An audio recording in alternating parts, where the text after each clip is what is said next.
Aging is a journey we all take, but not everyone walks it the same way. Some walk it with grace and gratitude. Others, without realizing it, pick up habits that push people away, drain their own joy, and create unnecessary isolation. It's not about blaming or shaming. It's about awareness. Because the truth is, some behaviors in old age can make others uncomfortable. And even worse, they can make life harder for the very person living it. These aren't the topics you'll find in polite conversation. But we're going there today with love, honesty, and hope. If we talk about it now, we can all age a little more consciously and a lot more kindly. Let's get into the 12 habits that make aging harder, even though no one wants to talk about them. Habit 1. Complaining about everything. It can start with the weather. Then it's the food, the news, the neighbors, the healthcare system. Before long, some people become a cloud in every room they enter. It's not that the complaints aren't valid, but when negativity becomes a default setting, it pushes others away. It drains energy, patience, and the simple joy of being together. People stop calling. They cut visits short. They leave feeling heavier than when they arrived. What's left is loneliness disguised as disappointment.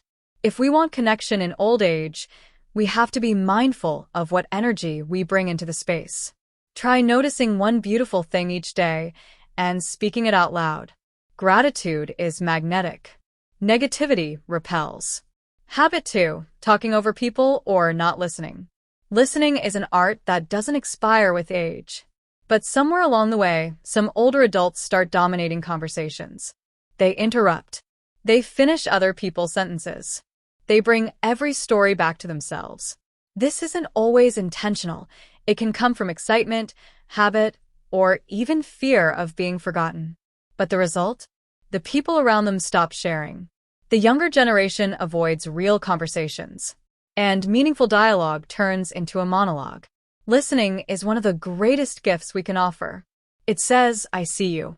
I value your voice. And when you listen, you stay connected, no matter how old you are. Habit 3. Not keeping up with personal hygiene. This is one of the hardest ones to talk about, but one of the most noticeable. As people age, they may lose interest in bathing regularly, brushing their teeth, or wearing clean clothes. Sometimes it's due to depression. Sometimes it's physical pain, forgetfulness, or simply not noticing anymore. But to those around them, it feels unsettling. It signals a kind of giving up. It can make others uncomfortable or unsure how to help without offending. Maintaining hygiene is about more than appearances. It's about dignity, self-respect, and sending the message that I still matter. If personal care becomes overwhelming, ask for help. There is no shame in support, but there is quiet suffering in silence. Habit 4. Oversharing medical issues. Health becomes a bigger part of life as we age. Doctor appointments, medications, and diagnoses start to take up more space in our daily thoughts. But when health concerns become the only topic of conversation, it can make others pull away. People mean well, but they don't always know how to respond when every conversation is a rundown of procedures, prescriptions, or personal symptoms. Oversharing, especially in casual or public settings, can make others feel uncomfortable, even trapped. It's okay to share, but it's also okay to hold back. Balance is key. Try asking yourself, is this helpful to say, or am I just filling space? Save the details for those who truly need to know. And leave room for lighter moments, too, because connection thrives when it's not weighed down by discomfort. Habit 5. Hoarding or refusing to let things go. Holding on to memories is natural, but holding on to every item from the past can quietly become a burden, not just to the person, but to everyone around them.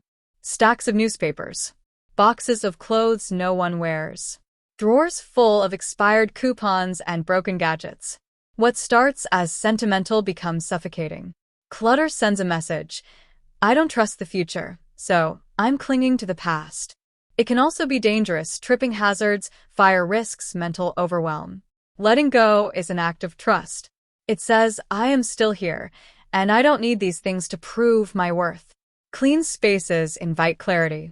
and they make it easier for others to visit, help, and feel welcome. Start with one drawer, one corner, one small release at a time. Freedom follows. Habit 6. Always reminiscing about the past. The past holds power. It's where the stories live, the memories, the lessons. But when conversations always circle back to the good old days, it can make people feel like you've emotionally moved out of the present. Especially younger listeners. They can begin to feel compared, criticized, or unseen. Not everyone finds comfort in nostalgia. Some feel left out or even judged by it. The truth is, life is still happening right now. Even in old age, there are new joys waiting to be discovered. New memories still to be made. When we stay rooted in the now, we invite others to share it with us. Speak of the past, but don't live there. Make room for what's unfolding right here, right now.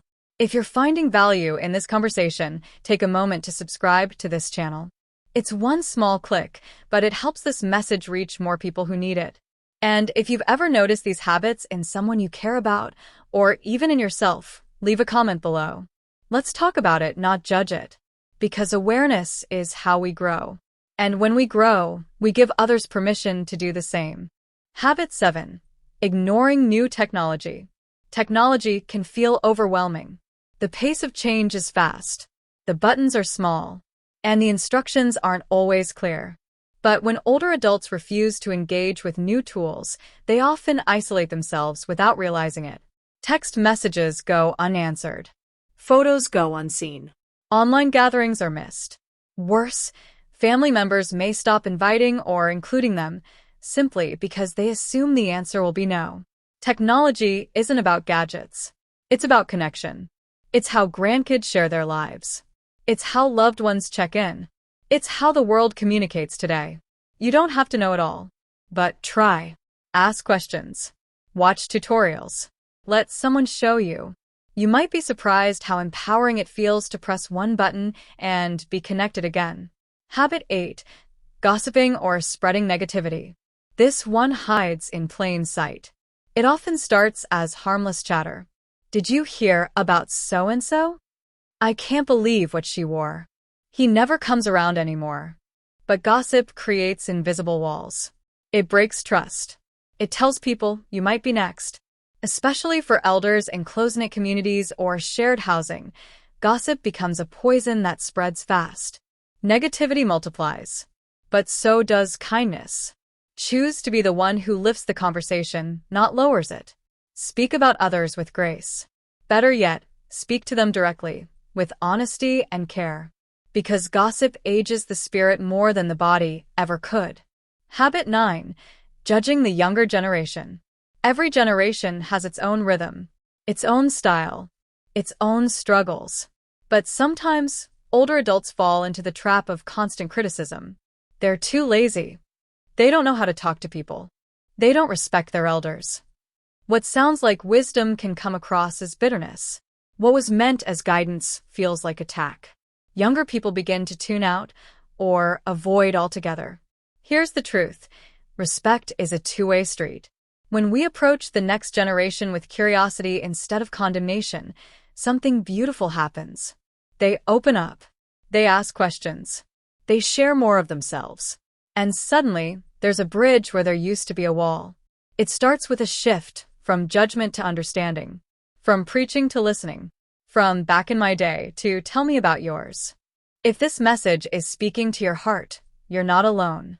These aren't easy topics, but they are necessary ones. Go ahead and like this video if it's helping you see things in a new way.